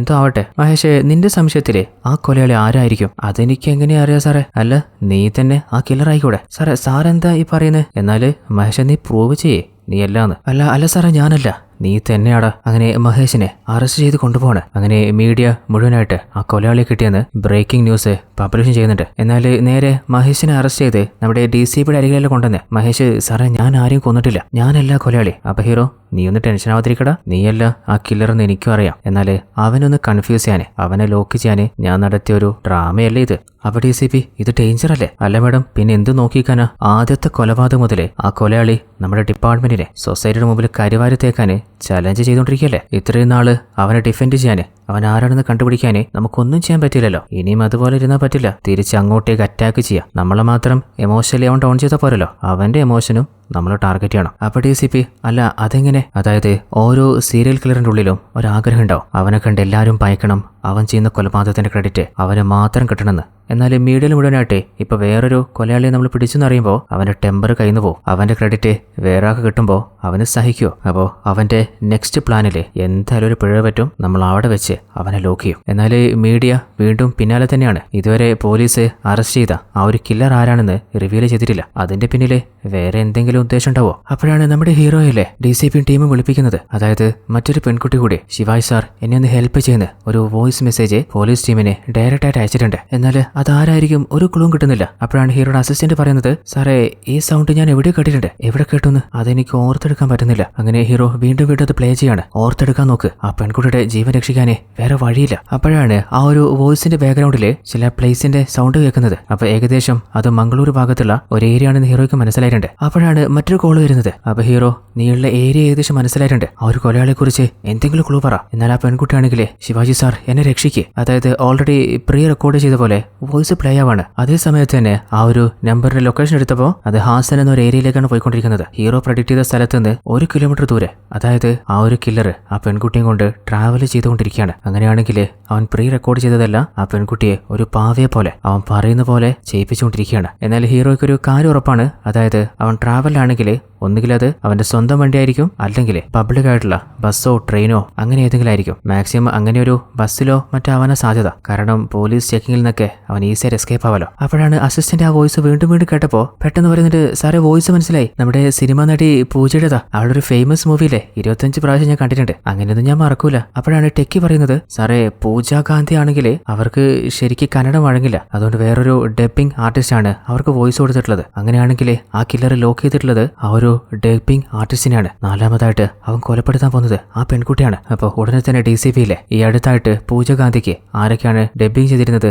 ആ പെൺകുട്ടികളുടെ ലിസ്റ്റ് എടുക്കാൻ പറയാണ്. ആ പെൺകുട്ടികളുടെ ഫാമിലിയോട് ആ ഒരു കുട്ടി ലാസ്റ്റ് എവിടെയായിരുന്നു പോയിട്ടുണ്ടായിരുന്നത്, അതുപോലെ അവളിപ്പോ ഡേഞ്ചറിലാണെന്നും ഇൻഫർമേഷൻ പാസ് ചെയ്യാൻ പറയുന്നുണ്ട്. അതുപോലെ ഹീറോ നമ്മളോട് ചോദിക്കുകയാണ്, നിങ്ങൾക്ക് എന്തെങ്കിലും ഐഡിയ ഉണ്ടോ ആ ഒരു കൊലയാളി ആരാണെന്ന്? ഇതുവരെ നമുക്ക് പ്രത്യേകിച്ച് ഒന്നും ഗസ് ചെയ്യാൻ പറ്റിയിട്ടില്ലല്ലോ. അങ്ങനെ ആ ഡബിംഗ് ആർട്ടിസ്റ്റ് ആരെന്ന് കണ്ടെത്തിയിട്ടുണ്ട്. അവളുടെ പേര് പങ്കജ എന്നാണ്. അവൾക്ക് അമ്മയില്ല, അച്ഛൻ മാത്രമേ ഉള്ളൂ. ആ പെൺകുട്ടിയുടെ ഫോട്ടോ ഹീറോ നോക്കുമ്പോഴാണ് ഷോക്കായി പോകുന്നത്. അതായത് ആ കില്ലർ ഹീറോയെ നല്ല രീതിയിൽ തന്നെ ട്രിഗർ ചെയ്യുന്നുണ്ട്. ആ പെൺകുട്ടി ആരാന്നറിയോ? ഹീറോയ്ക്ക് തന്റെ അച്ഛൻ ഓൾറെഡി കല്യാണം ഉറപ്പിച്ചിരുന്നില്ലേ, ഹീറോയുടെ അച്ഛന്റെ കൂട്ടുകാരന്റെ മകള്, അവള് തന്നെയാണ്. അപ്പോൾ ആ ഒരു കൊലയാളി ഒരു ഡെഡ് ലൈൻ കൊടുക്കുകയാണ്. അടുത്ത 6 മണിക്കൂറിനുള്ളിൽ അവളെ രക്ഷിക്കാൻ പറ്റുകയാണെങ്കിൽ നീ രക്ഷിച്ചോ, അല്ലെങ്കിൽ തോൽവി സമ്മതിച്ചോ. പതിയെ സമയം പോയിക്കൊണ്ടിരിക്കുകയാണ്. ചിന്തിച്ചിട്ടൊന്നും മനസ്സിലാവുന്നില്ല. അപ്പോഴാണ് പെട്ടെന്ന് ഓൾറെഡി ഡിസ്കണക്ട് ആയിരുന്ന ആ ഒരു നമ്പർ വീണ്ടും ആക്ടിവേറ്റ് ആവാണ്. അതിലൊരു കോളും വരുന്നുണ്ട്. അപ്പോൾ ആ പെൺകുട്ടി പറയുന്നത്, ശിവായി സാറേ എന്നെ രക്ഷിക്കേ, ഇനി സാറിനാകെ 2 മണിക്കൂർ മാത്രമേ ഉള്ളൂ. അത് തന്നെ വീണ്ടും റിപ്പീറ്റ് ചെയ്തുകൊണ്ടിരിക്കുകയാണ്. ആ ഒരു ശബ്ദം വീണ്ടും ഒബ്സർവ് ചെയ്തപ്പോൾ ഒരു കാര്യം ഹീറോയ്ക്ക് കത്തിയിട്ടുണ്ട്. ആ ഒരു കില്ലർ ട്രാവൽ ചെയ്യുന്നത് ട്രെയിൻ വഴിയാണ്. അതെങ്ങനെയാ ഹീറോ കണക്ട് ചെയ്തെന്ന് വെച്ചാൽ ആ ഒരു നമ്പറിന്റെ ലൊക്കേഷൻ എടുത്തപ്പോൾ ഇപ്പോൾ മൈസൂർ ഭാഗത്തൂടെയാണ് അവര് പോയിക്കൊണ്ടിരിക്കുന്നത്. ബസ് വഴി അങ്ങനെ ചുറ്റിപ്പോകാൻ പറ്റില്ല, എന്നാൽ ആ ഒരു വഴി ട്രെയിന് മാത്രമേ ഉള്ളൂ. അപ്പോൾ ഈ ഒരു ടൈമിനുള്ളിൽ അവൻ ആ ഭാഗത്തുണ്ടെങ്കിൽ കറക്റ്റായിട്ട് കെങ്കേരി എന്ന ആ ഒരു ഏരിയയിൽ അവനുണ്ടാവും. അങ്ങനെ ഹീറോ പോകാൻ എഴുന്നേക്കുമ്പോൾ അസിസ്റ്റന്റ് അവിടെ നനങ്ങിയിട്ടില്ല. ഗോവിന്ദ സാറേ ഗുഡ് മോർണിംഗ് സാറേ, എണീച്ച് വാടോ. അങ്ങനെ അയാളെ പിടിച്ചു വലിച്ച് ഹീറോ കില്ലറുടെ പിന്നാലെ പോവാണ്. എന്നാൽ കില്ലർ കൊടുത്ത സമയത്തിൽ ഇനി ആകെ 1 മണിക്കൂർ മാത്രമേ ബാക്കിയുള്ളൂ. അതിനുള്ളിൽ ആ ഒരു ട്രെയിനിന്റെ അടുത്ത് എത്തുക അത് പോസിബിൾ അല്ല. അതുകൊണ്ട് തന്നെ ഏകദേശം ആ ട്രെയിൻ ഇപ്പം ഉണ്ടാവുന്ന നെക്സ്റ്റ് സ്റ്റേഷനിൽ വിളിച്ച് പറഞ്ഞിട്ട് ആ ട്രെയിൻ സ്റ്റോപ്പ് ചെയ്യാൻ പറഞ്ഞിട്ട് അതിലുള്ള എല്ലാ പാസഞ്ചേഴ്സിനെയും പുറത്തിറക്കാൻ പറയാണ്. പോലീസിനെ കാണുമ്പോൾ ഉറപ്പായിട്ടും അവരൊന്ന് വിറയ്ക്കും. അതിനുള്ളിൽ അവിടെ എത്തണം. അങ്ങനെ ട്രെയിൻ സ്റ്റോപ്പ് ചെയ്തിട്ടുണ്ട്. ആ ഒരു ഏരിയയിൽ സംശയം തോന്നുന്ന ആരെങ്കിലും ഉണ്ടോ എന്ന് തേടി നോക്കുമ്പോൾ പെട്ടെന്ന് ഹീറോയ്ക്ക് ഒരു കോള് വരികയാണ്. ആ ഒരു കില്ലർ തന്നെയാണ്. സാറേ ട്രെയിനൊക്കെ സ്റ്റോപ്പ് ചെയ്തൂലേ? അത് സാറിന് പറ്റും, പക്ഷേ ഞാൻ ചെയ്തുകൊണ്ടിരിക്കുന്ന കൊലപാതകങ്ങൾ സ്റ്റോപ്പ് ചെയ്യാൻ പറ്റില്ല. അടുത്ത 4ാമത്തെ കൊലപാതകം ഇവിടെ തന്നെയാ നടക്കാൻ പോകുന്നത്. തടുക്കാൻ പറ്റുമോ സാറിനെ? സാറിനെ കാണുന്നുണ്ടോ? ഒന്നും പറ്റില്ല, നോക്കുകുത്തി അവിടെ നിന്നോ. ഹീറോയ്ക്ക് മൈൻഡിലൂടെ പോയിട്ടുണ്ട്. അവൻ ഫോൺ വിളിക്കുന്നുണ്ടെങ്കിൽ അവന്റെ ചെവി പൊട്ടിക്കണം. അടുത്തുണ്ടായിരുന്ന പോലീസുകാരന്റെ വിസിൽ വാങ്ങിയിട്ട് ഒച്ചത്തിൽ ഊതുകയാണ്. ചെവി വേദനയായിട്ട് കില്ലർ ഫോൺ വിളിക്കുമല്ലോ. അങ്ങനെ ഹീറോ അവനെ കണ്ടിട്ടുണ്ട്. എന്നാൽ അവൻ കുറച്ച് ദൂരാണുള്ളത്. ആ ഒരു പെൺകുട്ടിയെ ഒരു വീൽ ചെയറിൽ അവൻ തള്ളിക്കൊണ്ടുപോയിരുന്നു. പണി പാളിന്ന് ഉറപ്പായപ്പോൾ അവളെ അവിടെ ഇരുത്തിയിട്ട് അവൻ രക്ഷപ്പെട്ടിട്ടുണ്ട്. എന്നാൽ ആ പെൺകുട്ടി അൺകോൺഷ്യസ് ആയതുകൊണ്ട് അവൾക്കൊന്നും പറയാൻ പറ്റുന്നില്ല. അപ്പോഴാണ് ദൂരെ ചുവന്ന ഹൂഡിയിട്ടിട്ട് ആ കില്ലർ ഓടിപ്പോന്ന് കാണുന്നത്. അവനെ ട്രേസ് ചെയ്ത് നോക്കുമ്പോൾ അതിനുള്ളിൽ അവൻ ട്രാക്ക് ക്രോസ് ചെയ്യാണ്. എന്നാൽ ഗണ്ണെടുത്തിട്ടും ഒരു ട്രെയിൻ പാസ് ചെയ്ത് പോയതുകൊണ്ട് ഹീറോയെ കബളിപ്പിച്ചിട്ട് അവൻ ഓടിപ്പോവാണ്. എന്നാൽ അവൻ ഏത് ഭാഗത്തേക്കാണ് പോകുന്നതെന്ന് ഹീറോ നോട്ട് ചെയ്തിട്ട് അവന്റെ പിന്നാലെ പാഞ്ഞു വരുന്നുണ്ട്. അങ്ങനെ അവനെ ലോക്ക് ചെയ്യാൻ പറ്റുന്ന കരുതുമ്പോൾ പെട്ടെന്ന് ഹീറോയുടെ മുൻപിൽ തന്റെ ഭാര്യ ജനനി വരികയാണ്. അപ്പൊ ഹീറോ നീ എന്തെവിടെ? അല്ല ഇത് ശരിയാവില്ല, ഞാനൊരു കൊലയാളി പിടിക്കാൻ അടുത്തെത്തിയതാ. അപ്പോ നീ എന്നെ തടസ്സപ്പെടുത്തിയില്ലേ? നീ എന്നെ വിട്ടു പോയതല്ലേ? അപ്പൊ ജനനി, ഞാൻ നിങ്ങളുടെ മുമ്പിലില്ലേ? അത് തന്നെയാണ് എന്റെ പ്രശ്നം. നിന്നെ മറയ്ക്കാനായിട്ട് എനിക്ക് മെഡിസിൻ എടുക്കാതെ പറ്റില്ല. അവളാണെങ്കിൽ എന്നെ വിട്ടു പോകണോ? ചെയ്യല്ലേ? ഹീറോ മെഡിസിൻ എടുത്തപ്പോ തന്നെ ആ ഒരു ഇമാജിനേഷനിൽ നിന്ന് ഹീറോ രക്ഷപ്പെടുകയാണ്. ഹീറോ മെന്റലി ഡൗൺ ആയെന്ന് ആ ഒരു കൊലയാളി വാച്ച് ചെയ്യുന്നുണ്ടായിരുന്നു. പിന്നിൽ നിന്ന് ഹീറോയുടെ തലക്കടിച്ച് അവൻ ബോധം കെടുത്താണ്. അടുത്ത സീനിലെ മീഡിയയിൽ മുഴുവനായിട്ട് ഡബിംഗ് ആർട്ടിസ്റ്റ് ആയിരുന്ന പങ്കജയെ ആ ഒരു സീരിയൽ കില്ലർ 4ാമതായിട്ട് അവന്റെ അതേ പാറ്റേണിൽ ക്രൂരമായിട്ട് കൊലപ്പെടുത്തിയിട്ടുണ്ട്. രക്ഷപ്പെടാൻ ശ്രമിക്കുന്നതിനിടയിൽ പോലീസ് അവനെ ലോക്കും ചെയ്തിട്ടുണ്ട്. അതാരാന്നറിയുമ്പോൾ നിങ്ങൾ ഷോക്കാവും. അപ്പോഴാണ് ആ ഒരു കില്ലർ ആരാണെന്ന് നമ്മൾ കാണുന്നത്. പോലീസ് അറസ്റ്റ് ചെയ്തിട്ടുള്ളത് നമ്മുടെ ഹീറോയെ തന്നെയാണ്. അല്ല ഇത് എങ്ങോട്ടാണ് ഇത് പോകുന്നത്? കുറച്ചു നേരത്തെ അപ്പോ ഹീറോ കണ്ടതൊക്കെ വെറും തോന്നൽ മാത്രമായിരുന്നു. എന്നാൽ ഹീറോ തന്റെ സുപ്പീരിയർ ഓഫീസറോട് ചോദിക്കുന്നുണ്ട്, എന്തിനാ സാറേ എന്റെ കയ്യിൽ വിലം കിട്ടിട്ടില്ല? സീരിയൽ കില്ലറായ നിന്നെ പിന്നെ വെറുതെ വിടണോ? സാറേ ഞാനല്ല, അവൻ ഏകദേശം ഞാൻ ലോക്ക് ചെയ്തതാ. അല്ല സാറേ, ഞാനാണ് അവളെ കൊലപ്പെടുത്തിയെന്ന് എന്ത് തെളിവാ സാറിന്റെ കയ്യിലുള്ള? നേരിട്ട് കണ്ട ആയി വിറ്റ്നസ് ഉണ്ട്. അതായത് പങ്കജ മരണപ്പെടുന്നതിന് മുൻപ് ആ കൊലയാളിയായിട്ട് നിങ്ങളെയാണ് നേരിട്ട് കണ്ടിട്ടുള്ളത്. കൊല്ലപ്പെടുന്നതിന് മുൻപ് തന്നെ അവര് പോലീസിന് സ്റ്റേറ്റ്മെന്റ് നൽകിയിട്ടുണ്ട്. അപ്പൊ ഹീറോ എന്ത് സ്റ്റേറ്റ്മെന്റ്? അങ്ങനെ റെക്കോർഡ് ചെയ്ത ആ ഒരു വീഡിയോ കാണിച്ചു കൊടുക്കുമ്പോൾ നിങ്ങളെ കിഡ്നാപ്പ് ചെയ്ത ആളുടെ മുഖം കണ്ടിരുന്നു. അപ്പൊ അവളും എനിക്കങ്ങനെ മറക്കാൻ പറ്റില്ല, നല്ല ഓർമ്മയുണ്ട്. അങ്ങനെ അവൾ പറഞ്ഞു കൊടുത്ത രീതിയിൽ ഡ്രോയിങ് ആർട്ടിസ്റ്റിനെ കൊണ്ട് ആ ഒരു ഫേസ് അവർ വരച്ചപ്പോഴാണ് അത് വേറെ ആരുമല്ല നമ്മുടെ ഹീറോയാണെന്ന് അവർക്ക് മനസ്സിലാവുന്നേ. ആ ഒരു പെൺകുട്ടിയും കൺഫേം ചെയ്തിട്ടുണ്ട്. അപ്പൊ ഹീറോ, സാറേ എനിക്കിത് അറിയില്ല. പിന്നെ ആ ഫോട്ടോയിലുള്ളത് വേറെ ആരാ? നീ ചെയ്ത കുറ്റം സമ്മതിച്ച ശിവാജി, ഇനി രക്ഷപ്പെടാൻ പറ്റില്ല. ഓൾറെഡി നിങ്ങളുടെ ഭാര്യ മരണപ്പെട്ട ശേഷം നിങ്ങൾക്ക് ചെറിയ സൈക്കോളജി പ്രോബ്ലംസ് ഇല്ലേ? അങ്ങനെ നീ തന്നെ ക്രിയേറ്റ് ചെയ്ത മറ്റൊരു ശിവാജി അല്ല ഇതെന്ന് എങ്ങനെയാ പറയാൻ പറ്റുക? അപ്പൊ ഹീറോ, സാറേ ഈ 5 കൊലപാതകങ്ങളിലെ മറ്റു കൊലപാതകം നടക്കുന്ന സമയത്ത് ഞാൻ എന്റെ ടീമിന്റെ കൂടെയോ ഓഫീസിലുണ്ടായിരുന്നില്ലേ, പിന്നെ എങ്ങനെയാ? അതൊക്കെ നീ കോടതിയിൽ തെളിയിക്ക്. അപ്പൊ ഹീറോ, സാറേ ഇന്ന് എന്നെ അറസ്റ്റ് ചെയ്ത് കഴിഞ്ഞാല് ഇന്ന് വെള്ളിയാഴ്ചയാണ്, പിന്നെ ശനിയും ഞായറും 2 ദിവസം കഴിഞ്ഞിട്ട് കോടതി ഉണ്ടാവുള്ളൂ. അവനെ പിടിക്കാനുള്ള ചാൻസ് വീണ്ടും മിസ്സാവും. ഒരൊറ്റ അവസരം തരാൻ പറ്റുമോ? അപ്പോൾ DCP ആണെങ്കിൽ, സാറേ ഇദ്ദേഹം നമ്മുടെ ഡിപ്പാർട്ട്മെന്റിലെ ഏറ്റവും ബെസ്റ്റ് ഓഫീസർ അല്ലേ, അപ്പോൾ ഒരു 3 ദിവസത്തേക്ക് നമുക്ക് അറസ്റ്റ് ഒന്ന് പോസ്റ്റ്പോൺ ചെയ്യാം. അപ്പോൾ സുപ്പീരിയർ ഓഫീസർ ആണെങ്കിൽ ഓക്കെ, 3 ദിവസം 72 മണിക്കൂർ. എന്നാലും പുറത്തെവിടെയും പോകാൻ പറ്റില്ല. ഹൗസ് അറസ്റ്റില് പോലീസ് സറൗണ്ടിങ്ങിൽ അവനെ കണ്ടുപിടിക്കാൻ നോക്ക്. അപ്പൊ ഹീറോ, അതെങ്ങനെയാ സാറേ പോസിബിൾ ആവുക? അല്ല, നിങ്ങൾ പല കാര്യങ്ങളും മൈൻഡിൽ തന്നെ ഇമാജിനേറ്റ് ചെയ്ത് കാൽക്കുലേറ്റ് ചെയ്ത് കണ്ടുപിടിക്കുന്നില്ലേ? അപ്പോൾ ഒന്ന് ട്രൈ ചെയ്ത് നോക്ക്. ഇപ്പൊ ഈ ഒരു കൺസിഡറേഷൻ ഞാൻ തരുന്നെന്തെന്നറിയോ? നീ എന്റെ കൂട്ടുകാരന്റെ മകനായതുകൊണ്ട് മാത്രമാണ്. അങ്ങനെ അവർ പോയി കഴിഞ്ഞപ്പോൾ നമ്മുടെ ഹീറോയുടെ മൈൻഡിൽ തന്റെ മകളെ വല്ലാതെ മിസ് ചെയ്യുന്നുണ്ട്. എന്നാലും ആ ഒരു കൊലയാളി അവൻ ആരായിരിക്കും? എന്നെ ടാർഗറ്റ് ചെയ്യുന്ന, എന്നെ പോലെ ചിന്തിക്കുന്ന. ഇനിയിപ്പോ അതല്ലെങ്കിൽ പോലീസ് പറയുന്ന പോലെ ഞാൻ തന്നെ ആയിരിക്കുമോ? അങ്ങനെ സംശയം തോന്നുന്ന എല്ലാ ആളുകളുടെ ലിസ്റ്റ് ഉണ്ടാക്കിയിട്ട് അവരേക്ക് ഒന്ന് കണക്ട് ചെയ്ത് നോക്കുകയാണ്. അങ്ങനെ ഹീറോയുടെ അസിസ്റ്റൻസ് വീണ്ടും ജോയിൻ ചെയ്യുമ്പോൾ, ഹീറോ നിങ്ങൾക്ക് എൻ്റെ മേലെ സംശയമുണ്ടോ? അപ്പോൾ അസിസ്റ്റന്റ് ഗോവിന്ദ്, സാറേ ആ കൊലയാളി സാറിന് പൂട്ടാനായിട്ട് ചെയ്ത പണിയാന്ന് ഞങ്ങൾക്കറിയാം. അപ്പോൾ ഹീറോ, ആ ഒരു കില്ലർ അവൻ ആര് വേണമെങ്കിലും ആവാം. എന്നാലും ടെക്കി, അല്ല സാറേ ഇപ്പോൾ സ്റ്റേഷനിൽ നിന്ന് പുറത്തിറങ്ങാൻ പറ്റാതെ സാറെങ്ങനെയാ ഇൻവെസ്റ്റിഗേറ്റ് ചെയ്യുക? അതിന് നീയില്ലേ നിന്നെ പോലെ തന്നെ വർക്ക് അറ്റ് ഹോം ചെയ്യുന്ന പോലെ നമുക്കൊന്ന് ട്രൈ ചെയ്ത് നോക്കാമെന്ന്. നിലവിൽ ആദ്യം നടന്ന 3 മർഡേഴ്സിലെ വിക്ടിംസിനെ എനിക്ക് രക്ഷപ്പെടുത്താൻ പറ്റിയില്ല. എന്നാൽ 4ാമത്തെ പങ്കജയെ ഞാൻ രക്ഷപ്പെടുത്തിയതാ. എന്നാൽ അതിനിടയിൽ അവനെ ലോക്ക് ചെയ്ത് പോലീസിനിട്ട് കൊടുത്തിട്ട് അവന്റെ പ്ലാന് അവൻ സക്സസ് ആക്കി. എന്നാൽ അവൻ വെല്ലുവിളിച്ചത് 5 കൊലപാതകം ചെയ്യുന്നില്ലേ? അപ്പോൾ 5ാമത്തെ അവന്റെ ടാർഗറ്റ് ആ വിക്ടിം ആരാണെന്ന് നമ്മൾ നേരത്തെ കണ്ടുപിടിക്കണം. അതിന് ആകെ നമ്മുടെ കയ്യിൽ ഒരേ ഒരു ക്ലൂ ഉള്ളൂ, അതായത് അവൻ എഴുതി വെച്ചിട്ടുള്ള ഈ ഒരു പഴയ കന്നഡത്തിൽ എഴുത്ത്. അപ്പോഴാണ് ഗോവിന്ദ് പറയുന്നത്, 4ാമതായിട്ട് മരണപ്പെട്ട പങ്കജയുടെ അച്ഛന്റെ വക്കീലില്ലേ, അങ്ങേര് വല്ലാത്ത പ്രഷറിലാണ്. അതുമാത്രമല്ല അങ്ങേര് നമ്മുടെ ശിവാജി സാറിന്റെ അച്ഛന്റെ ഫ്രണ്ടുമാണ്. അത് കേട്ടപ്പോ ഹീറോയ്ക്ക് എന്തോന്ന് കണക്ട് ആയിട്ട് അസിസ്റ്റന്റ് ഗോവിന്ദിനോട്, ഗോവിന്ദേ നീ സൂപ്പറാട്ടാ, ബ്രില്യന്റാ, മാർവലസാ. അപ്പൊ ഗോവിന്ദ്, സാറേ എനിക്കറിയായിരുന്നു, താങ്ക് യു.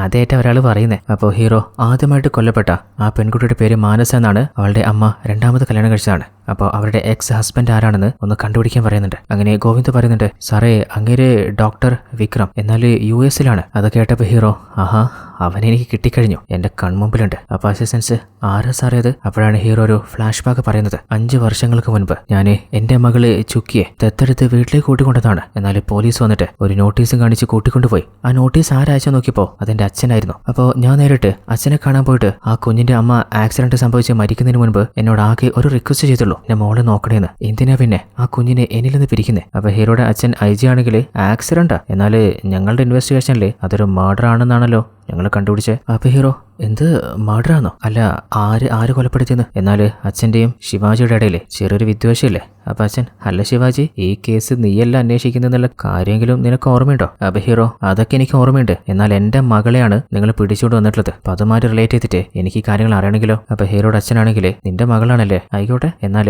ആ കുഞ്ഞിന്റെ അമ്മയെ കൊലപ്പെടുത്തിയാരാന്നറിയോ? അവളുടെ സ്വന്തം ഹസ്ബൻഡ് തന്നെയാണ്. ഇവന്റെ പേര് പ്രൊഫസർ രുദ്ര. ഇവൻ എന്തിനാണ് അവന്റെ ഭാര്യയെ കൊലപ്പെടുത്തിയെന്നറിയോ? ചെറുപ്പം മുതലേ അവനൊരു സൈക്കോപാത്തായിരുന്നു. അവൻ എങ്ങനെയാണ് ആ അവസ്ഥയിലെത്തിയെന്നറിയോ? അവന്റെ മൈൻഡിൽ എപ്പോഴും ഈ ബ്ലാക്ക് മാജിക്, അതുപോലെ അമാനുഷ്യ ശക്തി, അങ്ങനെയുള്ള പല സ്റ്റോറികളിലും അഡിക്റ്റ് ആയിരുന്നു. എന്നാൽ ആ ഒരു ബുക്കുകൾ ഡേഞ്ചറാണെന്ന് മനസ്സിലായപ്പോൾ അവന്റെ അമ്മ അവനെ വാങ്ങിച്ചതാണ്. എന്നാൽ അവന്റെ ഡെവിൾ സൈക്കോ മൈൻഡ് കൊണ്ട് അവന്റെ അമ്മയെ തന്നെ അവൻ ക്രൂരമായിട്ട് കൊലപ്പെടുത്തിയതാണ്. അതിനുശേഷം അവൻ ഒറ്റക്കാണ് വളർന്നു വന്നത്. അവസാനം അവൻ പ്രൊഫസർ രുദ്രയായി. അങ്ങനെ ലക്ഷ്മിയെ കല്യാണം കഴിച്ചു. അവർക്ക് ചുക്കി എന്ന ഒരു മകളുണ്ടായി. എന്നാൽ ആ ഒരു ചെറിയ മകള് ചെറിയ വാശി കാണിക്കുമ്പോൾ ലക്ഷ്മി അവളെ ശകാരിക്കാറുണ്ട്. എന്നാൽ അത് കാണുമ്പോൾ രുദ്രയ്ക്ക് ചെറുപ്പത്തിലെ അവന്റെ അമ്മ അവൻ ഉപദ്രവിച്ച ആ ഒരു ഓർമ്മകൾ വരികയാണ്. ആ ഒരു ട്രോമയില് അവനവന്റെ ഭാര്യയെ ക്രൂരമായിട്ട് ഉപദ്രവിച്ചിട്ടുണ്ട്. എതിർക്കാൻ ശ്രമിച്ചാല് എന്റെ അമ്മയെ ഇല്ലാതാക്കിയ പോലെ നിന്നെ ഞാൻ തീർത്തളിയെന്ന്. അപ്പോഴാണ് സ്വന്തം അമ്മയെ കൊലപ്പെടുത്തിയ ഒരു സൈക്കോ ആണ് അവനെന്ന് ലക്ഷ്മിക്ക് മനസ്സിലാവുന്നത്. ജീവനിലെ ഭയന്നിട്ട് അവൾ ഉടനെ തന്നെ പോലീസിൽ കംപ്ലൈന്റ് ചെയ്ത് അവനെ അറസ്റ്റ് ചെയ്യിപ്പിക്കുകയാണ്. അങ്ങനെയാണ് അവന്റെ ഹിസ്റ്ററിയെ കുറിച്ച് പോലീസ് അറിയുന്നതും. അവന്റെ മെന്റൽ സ്റ്റെബിലിറ്റി മോശമെന്ന് ഉറപ്പായപ്പോൾ ഡോക്ടർ വിക്രമിന്റെ മെന്റൽ ഹോസ്പിറ്റലിൽ അവനെ അഡ്മിറ്റ് ചെയ്തതാണ്. എന്നാൽ രുദ്രയ്ക്ക് അവന്റെ ഭാര്യ തന്നെ വിട്ടുപോയതിൽ പ്രശ്നം ഉണ്ടായിരുന്നില്ല. അവന്റെ മകളെ അവനിൽ നിന്ന് പിരിച്ച ആ ഒരു വേദനയിലെ അതവനെ വല്ലാതെ ഹോണ്ട് ചെയ്യാൻ തുടങ്ങി. അങ്ങനെ ഒരു ദിവസം ആ ഒരു മെന്റൽ ഹോസ്പിറ്റലിൽ നിന്ന് അവൻ രക്ഷപ്പെട്ടു ഓടി. അങ്ങനെ ലക്ഷ്മിയെ കൊലപ്പെടുത്തിയിട്ട് തന്റെ മകളെ കയ്യിലാക്കാൻ വന്നപ്പോഴാണ് അവൾ ഹീറോയെ കാണാൻ വരുന്നതും മകളെ ഹീറോ ഏൽപ്പിക്കുന്നതും. അപ്പോൾ അന്ന് അവളെ ഫോളോ ചെയ്തത് ആ ഒരു സൈക്കോ തന്നെയാണ്. അവന്റെ കയ്യിൽപ്പെടാതിരിക്കാനാണ് ആ കുഞ്ഞിനെ എന്റെ കാറിലെ അവൾ കിടത്തിയത്. എന്നാൽ ആ ഒരു സൈക്കോ ലക്ഷ്മിയുടെ കയ്യിൽ മകളെ കാണാതായപ്പോ മകൾ എവിടെയാണെന്ന് അവൾ പറയുകയും ചെയ്തായപ്പോ ആ ഒരു പകയിലായിരിക്കാം അവളെ കാറിടിച്ച് കൊലപ്പെടുത്തിയത്. അപ്പോൾ അച്ഛൻ പറയുന്നുണ്ട്, അന്ന് ഭാര്യയെ കൊലപ്പെടുത്തിയിട്ട് ആ രുദ്ര രക്ഷപ്പെട്ടതാ. അവനെ പൂട്ടണമെങ്കിൽ എനിക്ക് അവളുടെ മകള് വേണം. കാരണം രുദ്രയ്ക്ക് അവന്റെ മകളെന്നാല് ജീവനാണ്. അപ്പൊ ഹീറോ, അല്ല സാരെന്താ പറയുന്നേ? ലക്ഷ്മി മരിക്കുന്നതിന് മുൻപ് എന്നോട് ആകെ ഒരു കാര്യം ആവശ്യപ്പെട്ടുള്ളൂ, ആ ഒരു രാക്ഷസിനെ തന്റെ കുഞ്ഞിനെ കൊടുക്കരുതെന്ന്. അതുപോലെ നിങ്ങളല്ലേ പറഞ്ഞേ അവനൊരു മാരക സൈക്കോ ആണെന്ന്? അതുപോലെ ഒരുത്തനാണോ ആ കുഞ്ഞിനെ കൊടുക്കാൻ പോകുന്നത്? എന്നിട്ട് സൊസൈറ്റിയോട് ആ കുഞ്ഞ് ഇതുപോലെ ഒരു സൈക്കോയുടെ മകനാണെന്ന് പറയാനാ? നിങ്ങൾ ആ കുഞ്ഞിന്റെ മനസ്സിൽ എത്രത്തോളം വലിയ ചൈൽഡ്ഹുഡ് ട്രോമയാണ് ഇടാൻ പോകുന്നതെന്ന് അറിയുന്നുണ്ടോ? കുറച്ചെങ്കിലും മനുഷ്യത്വം കാണിക്കണം സാറേ. അപ്പൊ ഹീറോയുടെ അച്ഛൻ ഐജി ആണെങ്കിൽ ഇത് നിന്റെ വീടല്ല, ഇതെന്റെ ഓഫീസാ, കുറച്ച് താഴ്ത്തി സംസാരിക്കുക. എന്റെ മകളെ ഗാർഡായിട്ട് ഒരു സൈക്കോ പിടിക്കാൻ ഞാൻ വിട്ടു തരില്ല. അപ്പൊ അച്ഛനാണെങ്കിൽ നിന്റെ മകളോ? നീ ലീഗലായിട്ട് അഡോപ്ഷന് പേപ്പർ കൊടുത്തു എന്നുള്ള കാര്യം ശരിയാ, എന്നാലും കോർട്ടിൽ നിന്ന് ഇതുവരെ ക്ലിയറൻസ് കിട്ടിയിട്ടില്ലല്ലോ. അപ്പൊ ഹീറോ, അപ്പോൾ നിങ്ങൾക്ക് വേണ്ടത് ലീഗൽ ഡോക്യുമെന്റ്സ് അല്ലേ? അപ്പോൾ അത് ഞാൻ കൊണ്ടുവന്ന് എന്റെ മകളെ ഞാൻ കൊണ്ടുപോയിക്കോളാം. അന്ന് എന്റെ മകളെ രക്ഷിക്കാനായിട്ട് ഞാൻ പല ലോയേഴ്സിന്റെ പിന്നാലെയായിരുന്നു. അതിനിടയിൽ ആ കുഞ്ഞിനെ വെച്ച് എന്റെ അച്ഛൻ്റെ ടീമും ആ സൈക്കോയെ രുദ്രയെ പിടിച്ചു. എന്നാൽ എന്റെ അച്ഛൻ അവനെ ട്രീറ്റ് ചെയ്തത് അവനെ വീണ്ടും മാരക സൈക്കോയാക്കി മാറ്റിയായിരുന്നു. അന്ന് അച്ഛന്റെ പ്ലാന് വക്കീലിനെ കൂട്ടിക്കൊണ്ടുവന്നിട്ട്, രുദ്ര നീ ചെയ്ത കൊലപാതകം നീ തന്നെ അങ്ങ് സമ്മതിച്ചേക്ക്. നിനക്ക് ചെറിയ മെന്റൽ ഡിസോർഡർ ഉണ്ടെന്ന് ഞങ്ങൾ കോടതിയിൽ തെളിയിച്ചിട്ട് ലക്ഷ്മിയെയും അതുപോലെ നിന്റെ അമ്മയെയും നീ കൊലപ്പെടുത്തിയതിന് 30 വർഷത്തിൽ കൂടുതൽ അല്ലെങ്കിൽ ആജീവനാന്തം ശിക്ഷ കിട്ടേണ്ടതാ. അതൊരു 4-5 വർഷമാക്കിയിട്ട് കുറച്ചു തരാം. അപ്പൊ അയച്ചാണെങ്കിൽ നിന്റെ മകളെ നീ എത്രത്തോളം സ്നേഹിക്കുന്നുണ്ടെന്ന് എനിക്കറിയാം. അപ്പോൾ അവളെയും നിന്റെ അരികിലെത്തിക്കാം. അപ്പോൾ രുദ്രയാണെങ്കിൽ എന്റെ മോളെ എനിക്ക് തരില്ലേ? ഇതൊക്കെ ചെയ്തത് അവൾക്ക് വേണ്ടിയിട്ടാ. ശരിയാ, എൻ്റെ അടുത്ത് തെറ്റ് പറ്റിയിട്ടുണ്ട്. അങ്ങനെ അവൻ ചെയ്ത കൊലപാതകങ്ങള് അവൻ സമ്മതിക്കുകയാണ്. അപ്പൊ അത് വീഡിയോയിൽ റെക്കോർഡ് ചെയ്ത ശേഷം ഹീറോയുടെ അച്ഛൻ ഐജിയുടെ മുഖം മാറുകയാണ്. ഈ സൈക്കോയെ ട്രൗസറിൽ നിർത്തറ. എന്നാൽ രുദ്രയാണെങ്കിൽ സാറേ ചെയ്യല്ലേ സാറേ, മീഡിയയിൽ കൊടുക്കാൻ അവന്റെ ഫോട്ടോ എടുക്കണം. അപ്പോഴാണ് നമ്മുടെ ഹീറോയിലെ അഡോപ്ഷൻ പേപ്പേഴ്സ് റെഡിയാക്കിയിട്ട് കുഞ്ഞിനെ ദത്തെടുക്കാൻ വരുന്നത്. ഹീറോയെ കണ്ടപ്പോൾ ആ ഒരു കുഞ്ഞ് അച്ഛാന്ന് വിളിച്ച് കരയുന്നത് നമ്മുടെ രുദ്ര കണ്ടപ്പോൾ അവന്റെ കൺട്രോൾ പോയി. തന്നെ പോലീസും എല്ലാവരും ചതിക്കാന്ന് അറിഞ്ഞപ്പോൾ ഹീറോയുടെ അച്ഛന്റെയും ടീമിന്റെയും ശ്രദ്ധ മാറിയപ്പോൾ അവനോടൊന്ന് ഓടി രക്ഷപ്പെട്ടതാണ്. അങ്ങനെ ഹീറോയ്ക്ക് ഇപ്പോഴാണ് ആ ഒരു സൈക്കോയുടെ കറക്റ്റ് പ്ലാനും മെത്തേഡും മനസ്സിലാവുന്നത്. അതായത് അവൻ ഇതുവരെ കൊലപ്പെടുത്തിയ ഓരോ പെൺകുട്ടികളും അന്ന് രുദ്ര എന്ന സൈക്കോയെ ഹീറോയുടെ അച്ഛന്റെ ടീം അറസ്റ്റ് ചെയ്തിട്ട് മകളെ കൊടുക്കാന്ന് പറഞ്ഞ് പറ്റിച്ചിരുന്നില്ലേ? അങ്ങനെ സൊസൈറ്റിയിലെ മാനം കെടുത്തിയില്ലേ? അപ്പൊ അതിന് കൂട്ടുനിന്ന വക്കീലിന്റെയും SIയുടെയും അതുപോലെ അസിസ്റ്റന്റിന്റെയും മക്കളാണ്. അപ്പോൾ ഹീറോയ്ക്ക് കത്തിയിട്ടുണ്ട്. അതായത് നമ്മൾ ഇത്രയും നേരം ഈ വിക്ടിമുമായിട്ടുള്ള കണക്ഷൻ നോക്കിയതുകൊണ്ടാണ് ആ ഒരു സൈക്കോയില് നമ്മൾ എത്താതിരുന്നത്. വിക്ടിമുമായിട്ടല്ല അവന് കണക്ഷൻ ഉള്ളത്, അവൻ കൊലപ്പെടുത്തിയവരുടെ അച്ഛനോടാണ് അവന് പ്രതികാരം. അപ്പോൾ അവരെ തകർക്കാനാണ് രുദ്രയുടെ മകളെ അവനിൽ നിന്ന് അകറ്റിയ ഓരോരുത്തരുടെയും മക്കളെയായിട്ട് അവൻ ഇല്ലാതെയാക്കുന്നത്. അങ്ങനെയാണെങ്കിൽ ആ ഒരു ടീമിലെ അവസാനത്തെ അവന്റെ ടാർഗറ്റ് അത് IG അല്ലേ? അപ്പൊ IG-യുടെ മകനാര? അത് ഈ ഞാൻ ശിവാജി. അപ്പോൾ ആ സൈക്കോയുടെ അവസാനത്തെ ടാർഗറ്റ് അത് വേറെ ആരുമല്ല, ഞാൻ തന്നെ. 5ാമത് അവൻ കൊലപ്പെടുത്താൻ പോകുന്നത് എന്നെ തന്നെ. അപ്പോൾ ഉടനെ തന്നെ അന്ന് ഹീറോയുടെ അച്ഛൻ്റെ കൂടെ അസിസ്റ്റന്റ് ആയിരുന്ന ആ ഒരു പോലീസുകാരെ വിളിച്ചിട്ട്, നിങ്ങളുടെ മകളുടെ മരണമായിട്ട് എനിക്കൊരു കാര്യം ചോദിക്കാനുണ്ട്. അന്ന് ആ ഒരു സൈക്കോ രുദ്രയെ അറസ്റ്റ് ചെയ്തിരുന്നില്ലേ? അവൻ എങ്ങനെയാ രക്ഷപ്പെട്ടെ? അത് അവനൊരു ചെറിയ ബ്ലാസ്റ്റ് പോലെ ഒരു ഷോർട്ട് സർക്യൂട്ട് ഉണ്ടാക്കിയിട്ട് അവിടെ നിന്ന് മാഞ്ഞു പോയിരുന്നു. എന്നാൽ അവിടെയൊക്കെ ഞങ്ങൾ തെരഞ്ഞിട്ടും അവന്റെ ബോഡി കിട്ടിയില്ല. അങ്ങനെ അവൻ എഴുതിയിരുന്ന ആ ഒരു പഴയ കന്നഡ വായിച്ചു നോക്കുമ്പോൾ, നീ ചെയ്ത പാപത്തിന് നിന്റെ സന്തതികള് ശിക്ഷ അനുഭവിക്കട്ടെ എന്നാണ് എഴുതിയിട്ടുള്ളത്. അപ്പോൾ അസിസ്റ്റന്റ് ചോദിക്കുന്നുണ്ട്, അപ്പോൾ കേസ് ക്ലോസ് ആയില്ലേ? അപ്പൊ ഹീറോ, അങ്ങനെയല്ല, ആ ഒരു സൈക്കോ 5ാമതായിട്ട് എന്നെയാണ് ടാർഗറ്റ് ചെയ്യാൻ പോകുന്നെങ്കിൽ ഒരിക്കലും അവനായിട്ട് എന്നെ പോലീസിന് ഇട്ടുകൊടുക്കില്ല. കാരണം ഹൗസ് അറസ്റ്റ് ആയാലോ അല്ലെങ്കിൽ ഉള്ളിൽ പോയാലോ അവൻ എന്നെ കൊലപ്പെടുത്താൻ പറ്റില്ലല്ലോ. അങ്ങനെയാണെങ്കിൽ ഞാൻ അറസ്റ്റിലാവാൻ കാരണാരാ? അത് സാറിന്റെ മുഖം വരച്ചു കൊടുത്ത പങ്കജ എന്ന പെൺകുട്ടിയല്ലേ? അപ്പൊ ഹീറോ ചോദിക്കുന്നുണ്ട്, ഈ ഒരു സ്കെച്ച് കറക്റ്റ് എന്നെ പോലെ തന്നെ ഉണ്ടല്ലേ? അവര് നോക്കിയിട്ട് അങ്ങനെ തന്നെ ഉണ്ട് സാറേ. അവിടെയാണ് പ്രോബ്ലം. കാരണം ഞാൻ പങ്കജയെ കാണുന്ന സമയത്ത്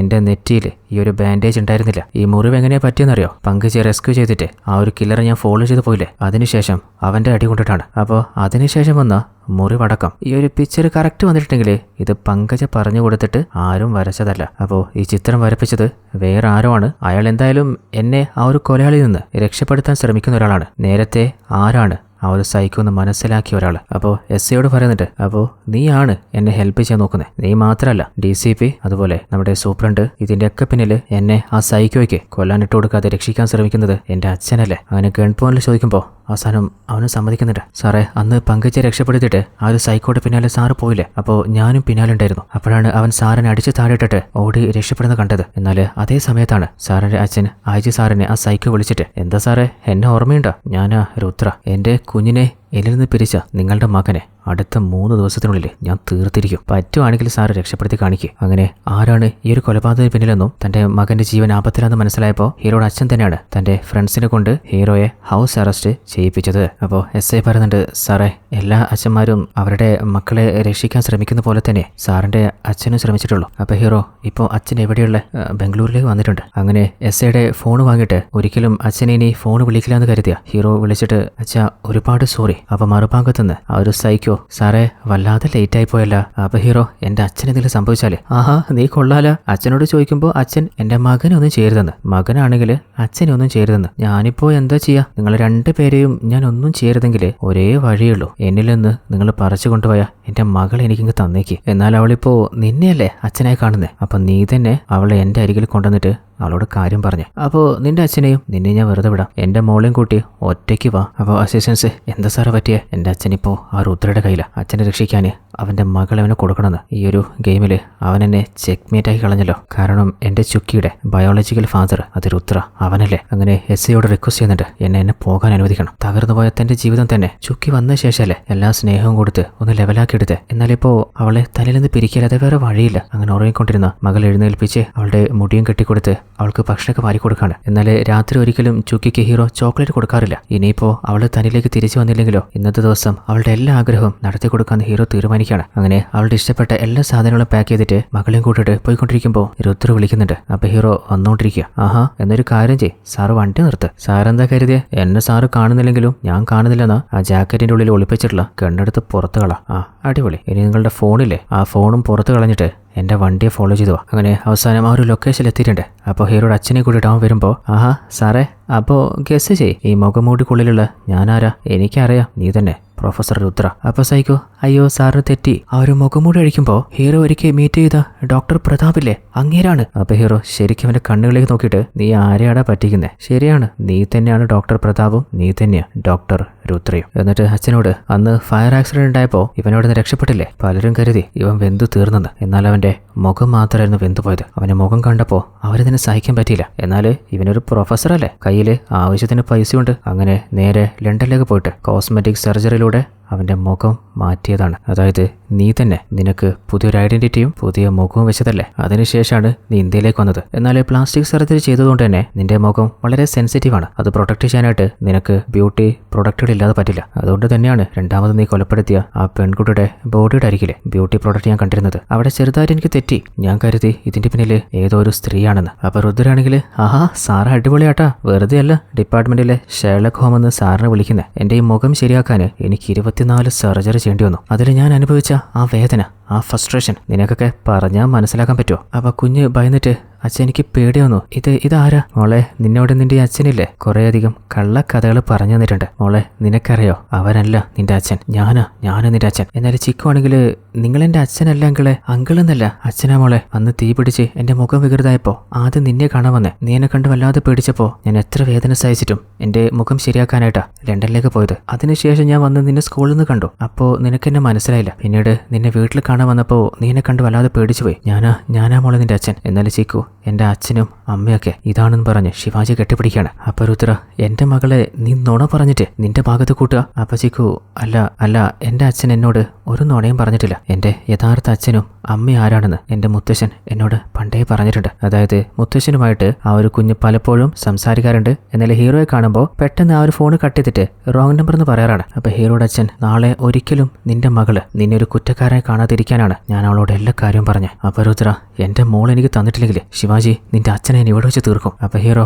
മോളോട് പോകാൻ പറയുമ്പോ അച്ഛൻ പറയുന്നുണ്ട്, ഞാൻ മരിച്ചാലും കുഴപ്പമില്ല, ഈ രാക്ഷസിനെ നീ കുഞ്ഞിനെ കൊടുക്കല്ലേ. അപ്പൊ ഹീറോ ആ കുഞ്ഞിന്റെ അമ്മ ലക്ഷ്മിക്ക് കൊടുത്ത വാക്കുറക്കാണ്, ഒരിക്കലും ആ രാക്ഷസിനെ എന്റെ മകളെ കൊടുക്കല്ലേന്ന്. അങ്ങനെ അവൻ ട്രിഗർ വലിക്കാൻ പോകുമ്പോ നമ്മുടെ ഹീറോ ഷൂട്ട് ചെയ്തിട്ടുണ്ട്. അല്ല, ഹീറോയുടെ കയ്യിലുള്ള ഗണ്ണ് ഓൾറെഡി കളഞ്ഞതല്ലേ. അതായത് ഒരു പ്ലാൻ ബി ഓൾറെഡി ഹീറോയ്ക്ക് ഉണ്ടായിരുന്നു. തന്റെ മകളുടെ ബേഗില് മറ്റൊരു ഗണ്ണ് ഹീറോ കൊണ്ടുവന്നിട്ടുണ്ടായിരുന്നു. അങ്ങനെ വർഷങ്ങളായിട്ട് അച്ഛനും മകനും സംസാരിച്ചിരുന്നില്ലല്ലോ. അപ്പൊ ഹീറോ അച്ഛനോട് സോറി ചോദിക്കുകയാണ്. പറഞ്ഞു തീർന്നില്ല, ആ ഒരു സൈക്കോ അച്ഛനെ ഷൂട്ട് ചെയ്ത് കൊലപ്പെടുത്തിയിട്ടുണ്ട്. പിന്നെ വൈകിപ്പിച്ചില്ല, ഹീറോ അവന്റെ നെറ്റിയില് ബുള്ളറ്റ് ഇറക്കാണ്. ആദ്യം ഷൂട്ട് ചെയ്തിട്ടും അവൻ മരണപ്പെട്ടിരുന്നില്ല. അപ്പോ ആ ഒരു കുഞ്ഞ് ഓടിപ്പോയിട്ട് എന്റെ അച്ഛനില്ലാത്ത സമയത്തൊക്കെ എനിക്ക് കഥകൾ പറഞ്ഞുതരാനെ മുത്തശ്ശനല്ലാതെ വേറെ ആരാളെ എഴുന്നേക്ക്. എന്നാൽ ഹീറോയ്ക്ക് സഹിക്കാൻ പറ്റുന്നില്ല. കുറെ നാള് വിദ്വേഷം വെച്ച് നടന്നെങ്കിലും ഒരു നാള് നീ എന്റെ കാല് വീഴും. ചിലപ്പോ അന്ന് ഞാൻ ജീവനോട് ഉണ്ടാവില്ല എന്നല്ലേ പറഞ്ഞ വാക്ക് ഫലിച്ച പോലെ ഹീറോ അച്ഛന്റെ കാലിൽ വീഴാണ്. അങ്ങനെ സങ്കടങ്ങളൊക്കെ കടിച്ചമർത്തി തന്റെ ജീവനായ മകളെയും കൂട്ടിട്ട് അവിടുന്ന് തിരിച്ചു പോകുമ്പോൾ ഓൾറെഡി കാറിന്റെ ഡാഷ്ബോർഡിൽ വെച്ചിരുന്ന ഒരിക്കലും തന്റെ മകള് കാണരുതെന്ന് ആഗ്രഹിച്ചിരുന്ന ആ ഒരു ഡയറി അവളോട് ഓപ്പൺ ചെയ്യാൻ പറയാണ്. അപ്പോൾ